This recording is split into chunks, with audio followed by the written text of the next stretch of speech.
single day I'm gonna make something great. That's my way. Приветствую, друзья мои! Зовут меня Степан. Сегодня снова приехал знакомить вас с интереснейшей печкой. Тем не менее, давайте буду рассказывать, что это за зверь такой. Значит, печка стальная. Вообще, кто-то ежедневно, естественно, кто-то первый раз включается в тему и не знает, что же такое камины, что печки бывают из разных материалов, бывают они из стали, бывают они из чугуна. И иногда люди думают, что чугунные печи лучше, чем стальные. Есть такое еще выражение, ходит там: чугун есть чугун. И часто там на рынках продавцы пользуются этим выражением для того, чтобы товар, в общем-то, выгодно представить, сказать: бери вот эту, она ж чугунная, вот чугун есть чугун. Вот, а это неизвестно что. Нельзя, конечно, подходить в каминной тематике так к вопросу. Надо точно разбираться, что такое чугун, что такое сталь. Значит, если бы огонь, например, горел просто в стальных листах, там, в стальной камере горения, то, естественно, такая печка бы рано или поздно вышла из строя, и скорее это произошло бы рано. Чугун выдерживает значительно большие температуры, и поэтому, если бы печка была вот просто чугунная, то она прослужила дольше. Но современные печи, современные производители для того, чтобы немножко разнообразить, да, сделать модельный ряд печей широким, чтобы печка была не просто буржуйка, но действительно там уже такое интерьерное решение, из стали сделать значительно проще. Единственное, что нужно сделать, это защитить эту сталь. И если мы посмотрим внутрь камеры горения, то мы увидим, пока мы увидим, что там все черно, потому что это еще пока первая закладка дров, но внутри вся топка, она не стальная, она защищена таким материалом, как керамика. Материал может быть внутри разный, это может быть керамика, это может быть вермикулит. О вермикулите вообще очень много внимания уделяю, много рассказываю. Покажу его. Здесь он тоже применяется в топке, но не топка целиком. Основной материал этой топки — это керамика. И немножко еще пользуются спросом шамот. То есть есть производители, которые делают топочные камеры из шамота. Шамот бывает тоже разного качества. Есть такой шамот, который достаточно быстро разрушается. Есть шамот немецкий, он более дорогой и используется чаще в топках, нежели в печках. Водички. Есть вода? Глоточек. А зачем тебе? А он же будет слабый.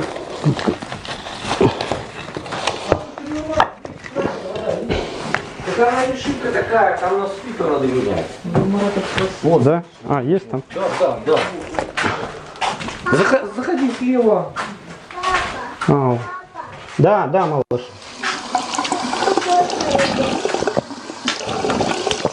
Что ты тут делаешь? Горло промочил. Ого, промачиваешь. Полтора занимает. Степан, послушай, так если мы поедем, ты уже тут снимай и прочее, мы потом созвонимся.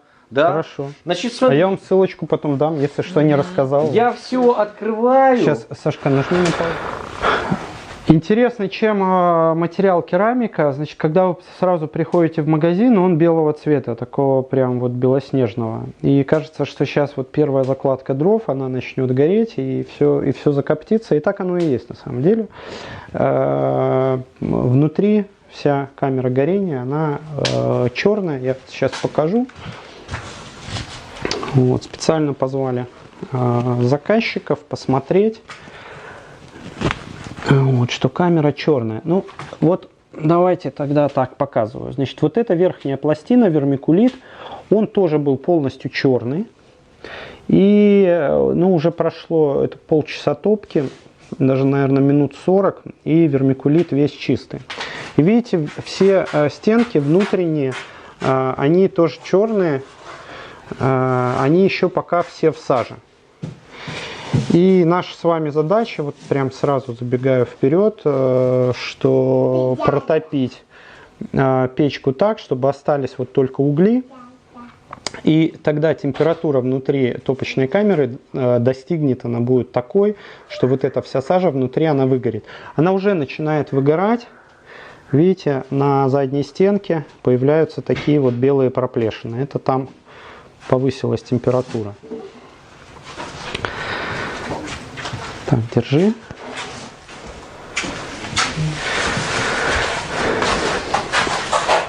Значит, у печки есть 3 подачи воздуха. Возможно, есть смысл сразу их показать.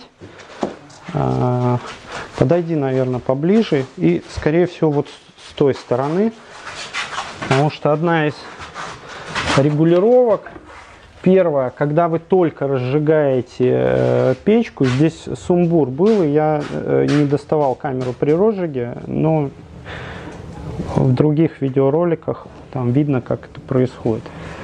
Очень жарко, поэтому не буду совсем туда лицом лезть. Вот здесь, видите, есть такая регулировочка. Вот в этом положении колосник открыт полностью, и вот в этом положении колосник полностью закрыт. Вот когда вы только разжигаете дрова, то колосник должен быть открыт. Вам надо дать мощный приток воздуха под дрова. Когда уже дрова разгорелись, особенно когда у вас уже есть слой углей, то колосник, в общем, из горения можно полностью выключить. И у вас остается 2 регулировки. Они находятся вот здесь. 1 и 2. Значит, производитель часто пишет на вот этих ручках регулировки 2 буквы. На одной он пишет букву P, а на другой букву S. P обозначает слово primary. Это первичный воздух для горения. Это тот воздух, который подается там в нижнюю часть топки. И S это secondary. Это воздух, который подается в основном в верхнюю часть топочной камеры для осуществления вторичного дожига газов. То есть вот эти 2 регулировки, они полностью регулируют вот этот рисунок огня и в конечном итоге мощность. Все, наверное, можно отойти. Хотя нет. Давайте, пока выгорает топочная камера, расскажу вам. Зумом, наверное, не надо наводить. Да, тут достаточно так. Давайте пару слов расскажу про трубу. Значит, подключение у этой печи верхнее. Что значит верхнее? Дымоход идет вертикально вверх, он проходит через 2-й этаж, выходит через крышу. Вот это основная стена, несущая в доме, и рядом с коньком, не очень далеко, дымоход выйдет наружу. Значит, особенность верхнего подключения в том, что его крайне желательно сделать по конденсату. Что такое по конденсату? Это значит, что если в дымоходе, а там неизбежно образуется влага, особенно когда камин остывает или там осадки какие-то, то нужно, чтобы эта влага не выливалась снаружи на печку. И там знаю людей, которые очень много внимания уделяют этому вопросу, и уделяют, надо сказать, не зря, потому что в противном случае будет звонить человек и говорить, там, у меня на печку вылилось там ведро воды, и это, конечно, неприятно. Поэтому здесь первым элементом прямо на печи стоит такая вещь, как антиконденсационная вставка. она переворачивает вот эту черную трубу для подключения как раз по конденсату. Потому что изначально черные трубы, вот эти польские, они собираются по дыму. И, ну, если труба эта собрана по дыму, то конденсат вытекает наружу. Здесь стоит вот эта антиконденсационная вставка. Обязательно просите продавцов. Нас просить не надо, потому что мы ее просто по умолчанию ставим. Это, ну, это обязательно для нас же, чтобы не ездить, не исправлять. И дальше вот вся труба уже собирается нормально. Здесь стоит такой элемент, как шибер. Вот, это поворотная задвижка. Технически он, конечно, может отрегулировать тягу. Если, опять же, кто, допускаю, не в курсе, шибер это такой аналог юшки. Только юшка перекрывает полностью наглухо дымоход, а шибер просто ограничивает сечение, где-то процентов на 80 его перекрывает, оставляет только небольшую щель.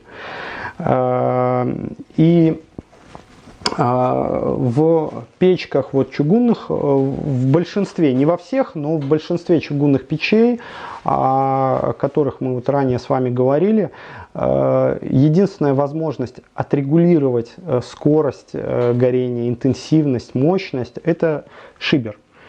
Когда печка не очень герметичная, то, ну, приходится регулировать тягу именно, ну, не тягу, а процесс горения шибером. Здесь он есть, но стоит номинально. Я дальше покажу, как печка реагирует на регулировки подачи воздуха. Вы увидите, что шибер это тут лишняя история. Ну, на всякий случай ее сюда поставили.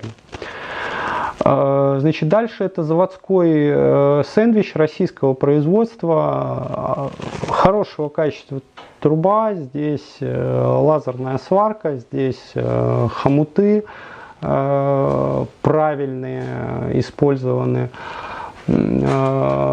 стяжные, то есть труба, она идет такая монолитная, не качается из стороны в сторону. Вот это тоже готовая заводская пластина. И дальше там идет изоляция вокруг трубы. Сама труба, ну, она разогревается, но видите, я вот рукой так трогать могу. Вот после часа работы до трубы можно дотронуться. Вообще заказчик, конечно, спрашивал, а можно ли отапливаться трубой, ну, чтобы второй этаж. Она теплая, но площадь поверхности ее, возможно, будет недостаточной для того, чтобы прям вот отопить второй этаж. Ну, какое-то тепло будет. Так, давайте, наверное, вот с трубой все. Вообще, по поводу дымохода, не шутите с этой штукой, не ищите дымоход подешевле. Вот прям приходите в магазин, в любой, неважно, рынок, не рынок, там, по телефону вы покупаете, или в магазине и говорите надежную. По цене поговорим, в первую очередь давайте, что у вас есть надежное. И вот с этого начинайте разговор, потому что самая, ну, вот проводка, наверное, это самая опасная часть в доме, это по статистике МЧС. И второе по опасности, по пожароопасности, это, конечно, дымоход. Вот. И это отдельно огромная тема, ей надо будет уделить там отдельное видео. Ну, в магазине мы, естественно, с вами об этом поговорим. Так, давайте опять же вернемся к печке. Очень много различных печей и различных модификаций. Но здесь заказчик в этот дом собирался устанавливать каминную топку и обогревать вот эту комнату каминной топкой. Вот я попрошу человека, который с камерой стоит, немножко так показать комнату. Комната не квартирная, то есть она где-то там 35-40 квадратных метров, хотя не очень высокий потолок, где-то, наверное, 2,3, наверное. Вот. Ну, после квартиры такие комнаты кажутся действительно большие. На самом деле комната небольшая. Для ее отопления реально надо, ну, я не знаю, там буквально пару киловатт. И если бы сюда была установлена каминная топка, любая чугунная каминная топка сильно, прям вот резко перегревала бы это помещение. Мало того, в этой комнате вырос бы огромный короб, вот такой.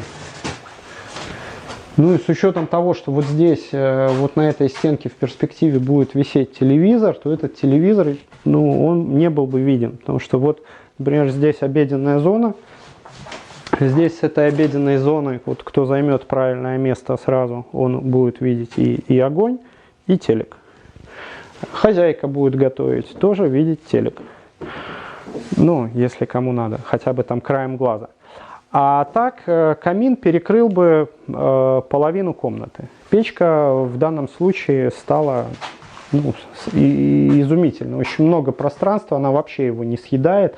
При этом конкретно вот у этой модели огромное стекло, оно еще имеет такой небольшой радиус, и поэтому хорошо обозревается почти с любой точки комнаты. Помимо всего прочего, печка еще и в теплонакопительном камне. Это не талькомагнезит, это талькохлорид, насколько мне известно.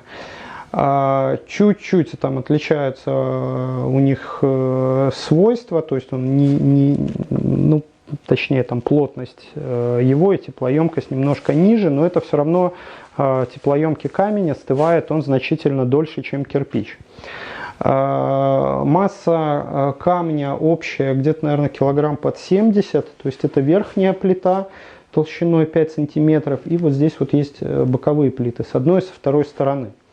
Скажу, что для того, чтобы эта масса реально прогрелась, надо топку вытапливать хотя бы пару часов. Вот сейчас я держу руку, вот конкретно сейчас здесь вот в зоне дымохода стало горячо, вот здесь плита становится теплой. И только-только начинает разогреваться, ну хотя уже так, надо сказать, прилично, стала разогреваться плита 1/2 вот с двух сторон. И это еще не все, да, как Стив Джобс говорил, да. Значит, внутри, вот здесь, вот эта вот верхняя часть, в ней есть еще накопитель. Вот здесь теплонакопительная масса, ее заказывали прям намеренно, потому что прям основное тепло в этом доме, пока дачном доме, это именно вот эта печка. Масса, по-моему, порядка там 100-150 килограмм внутри. Что она позволяет? Значит, когда печка уже остынет полностью, где-то после 3 часов топки, масса наберет достаточную температуру, чтобы остывать примерно где-то в течение там, 5 или 6 часов. Ты со мной?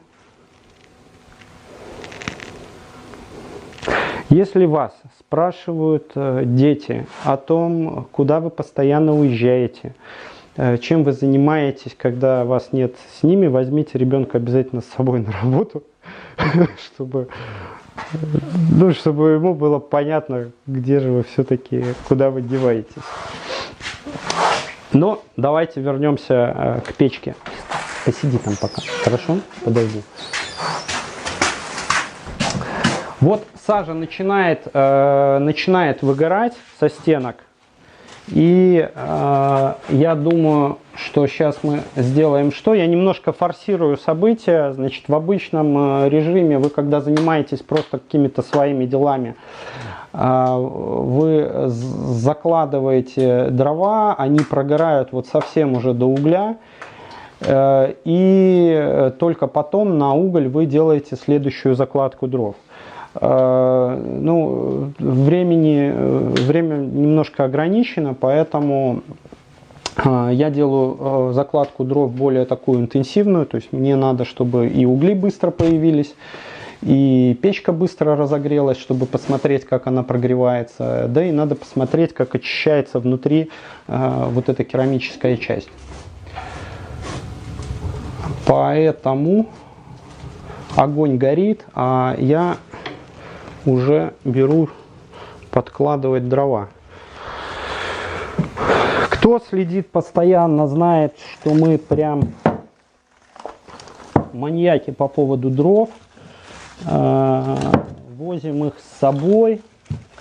Знаете, у меня вот в комментариях кто-то сказал, что если там печка типа работает хорошо только на сухих дровах, то она там не очень хорошая.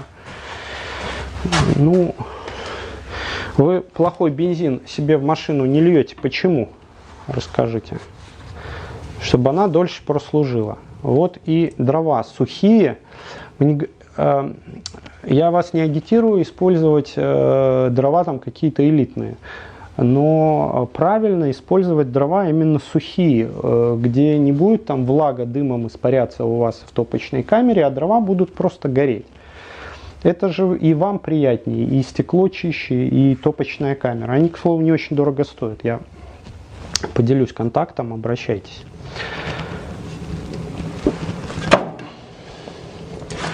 Жар прямо обалденный.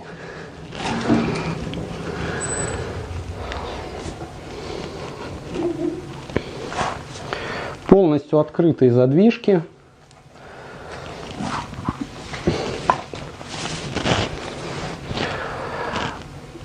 Давай, наверное, покажу, что уже начинает. Я на зуме снимал, там хорошо видно. А, хорошо видно, ну.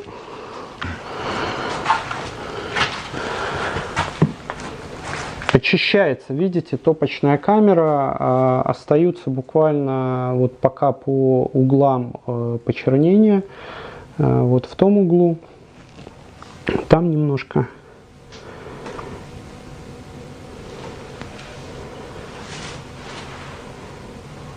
И видите, огонь горит по всей ширине. Вообще мы закрыли, видели вы, мы закрыли полностью колосниковую решетку, то есть оттуда не... Так, друзья мои, вот как выглядит камера горения у печки. Та самая камера, которая была черная буквально еще там 20-30 минут назад. Сейчас она, видите, еле-еле остались чуть-чуть потемнения небольшие. Вот, ну и процентов где-то на 80, даже возможно на 90 на нормальных сухих дровах у вас камера будет выгорать. Ну, естественно, будет чистое стекло. Давайте еще раз покажу, как печка будет себя вести. Я сейчас начну перекрывать задвижки.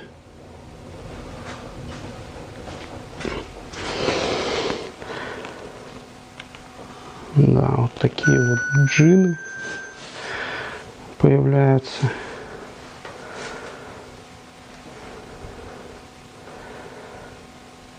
Производитель, вопросов к тебе никаких. Ну ладно, не то что никаких, есть, конечно, куча вопросов, но они уже не в плане качества. Печки классные. Вообще, давайте так, что касается печей. Значит, помимо того, что вы иногда видите у нас в каталоге,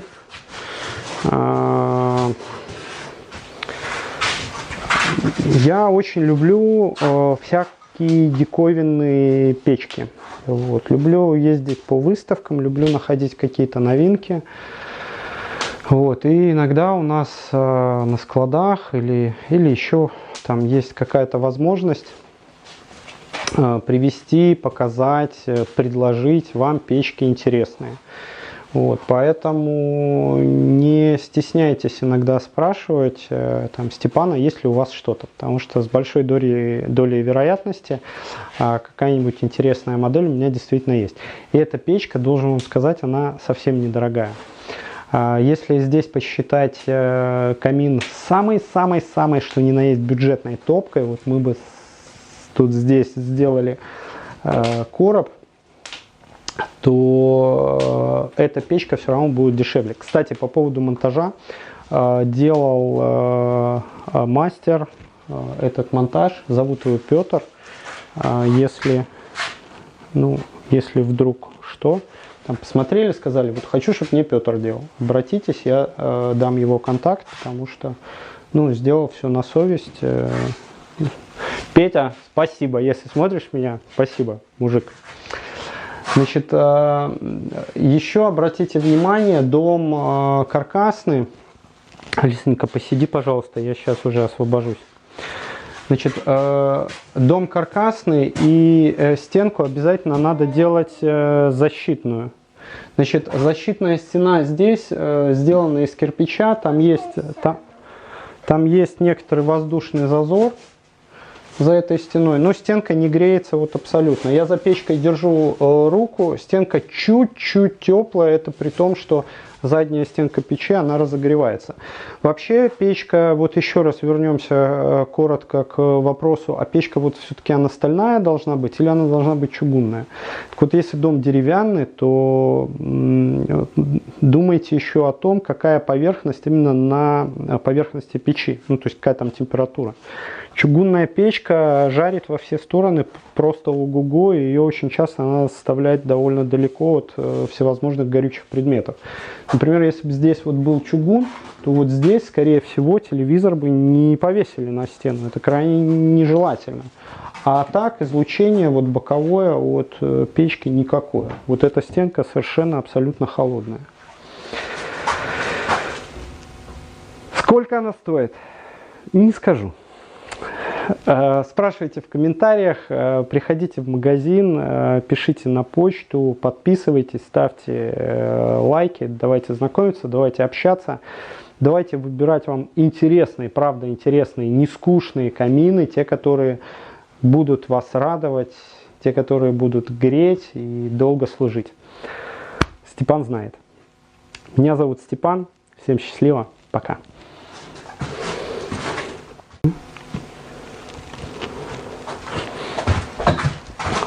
Постскриптум.